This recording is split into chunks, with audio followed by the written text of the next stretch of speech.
오늘 히브리서 13장 2절이죠? 주제는 손님 대접입니다. 먼저 말씀을 읽을까요? 손님 대접하기를 잊지 마라. 이로써 부지 중에 천사들을 대접한 이들이 있었느니라. 히브리서가 기록될 당시에는 여행자들이 묵을 만한 마땅한 곳이 없었습니다.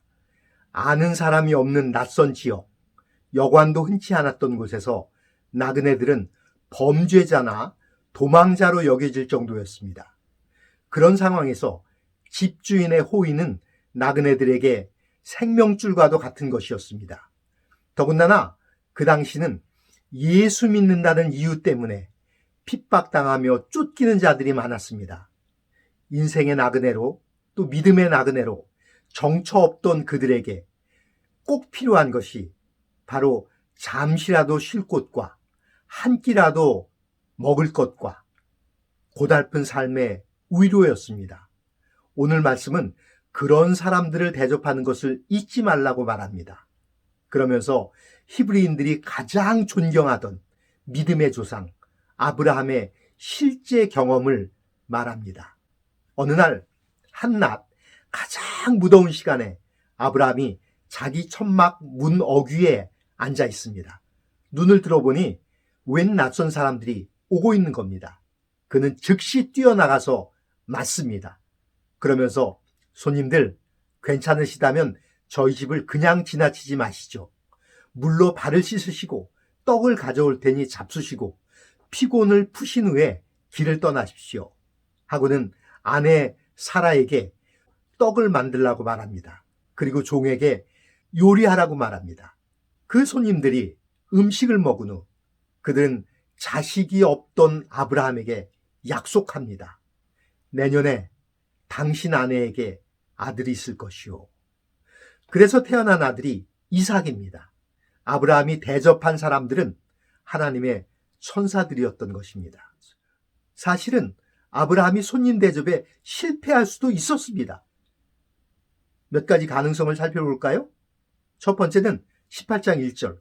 날이 뜨거운 때에 그가 장막문에 앉아 있다가, 그 지역은 더운 지역입니다. 시간도 마침 날이 뜨거울 때입니다. 만약에 아브라함이 나그네의 고통에 관심이 없었다면 그 시간에 바깥에 나갈 이유도 없었습니다. 오히려 시원한 집안에서 낮잠이 더 어울렸을 것입니다. 주인에게 가장 쉬고 싶은 시간이 바로 나그네에게는 가장 고통스러운 시간입니다.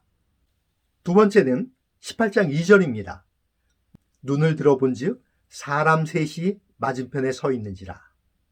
나그네에게 동정심이 없었다면 낯선 사람들, 강도나 도적으로 보였을 수도 있었을 것입니다. 그렇지 않다 할지라도 낯선 이들이 귀찮았을 것입니다. 그것도 세 사람이나. 왜 하필 우리 집이냐? 다른 집들도 많은데 하면서 불편해했을 수도 있었을 것입니다. 손대접은 그들은 나의 도움이 필요한 형제다를 인식하는 데서 출발합니다. 세 번째는 18장 2절입니다. 아브라함이 그들을 보자 장막문에 달려나가 영접하며 몸을 땅에 굽혀.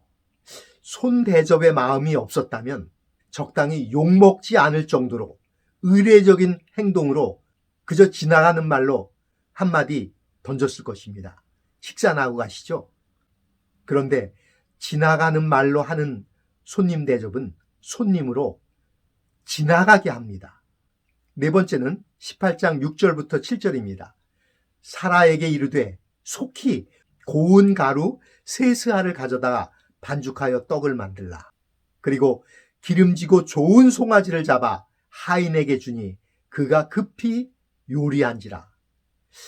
평상시에 손님 대접이 익숙치 않았다면 남편이 갑자기 아내에게 떡을 좀 만들어 오시오. 손님이 왔어. 그러면 어떤 반응이 있었을까요? 당신 미쳤어요? 왜 안 하듯 하고 그래요? 이렇게 될 것일지도 모르겠습니다. 종들도 그렇게 빨리 요리하지 못했을 것입니다. 아브라함에게 손대접은 익숙한 일상이었습니다. 당시 아브라함의 가장 큰 고민은 대를 잇는 것이었습니다.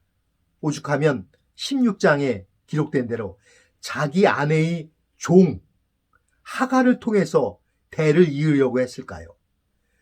그 대를 이으려는 절실한 필요가 손님 대접할 때 천사들을 만나게 하였고 그 천사들의 축복을 통하여 이루어집니다. 어느 집에 손님이 왔답니다. 엄마가 5살 난 딸에게 과일을 씻어 접시에 담아주면서 손님 갖다 주라고 이야기합니다. 그러면서 부탁하는 것입니다. 얘야, 손님에게 변변치 않지만 많이 드세요. 이 말을 꼭 해야 돼. 할 수 있지? 이 아이가 그 과일을 들고 손님에게 갑니다. 그리고 말했답니다. 변변치 않은 손님이지만 과일 많이 드세요. 변변치 않은 손님이 있을까요? 사실 손이라는 단어 자체가 객이나 나그네보다 훨씬 높여 부르는 말입니다. 그 말에 님이라는 존칭까지 썼으니 손님을 얼마나 귀하게 여긴 것입니까? 손 대접하는 일은 내 유익을 위해서가 아니라 다른 사람의 유익을 위해 나와 내가 가지고 있는 것이 주님의 사랑의 통로가 되는 것입니다. 나그네의 고통에 관심과 동정심을 가졌던 아브라함은 억지가 아닌 자연스러운 마음으로 정성을 다해 손님을 대접합니다. 그리고 그 결과는 당시 아브라함에게 가장 절실했던 대를 잇는 축복을 받게 됩니다. 오늘 내가 만나는 사람이 하나님께서 보내신 천사라는 마음으로 정성껏 대해 주시기를 바랍니다. 함께 기도하겠습니다.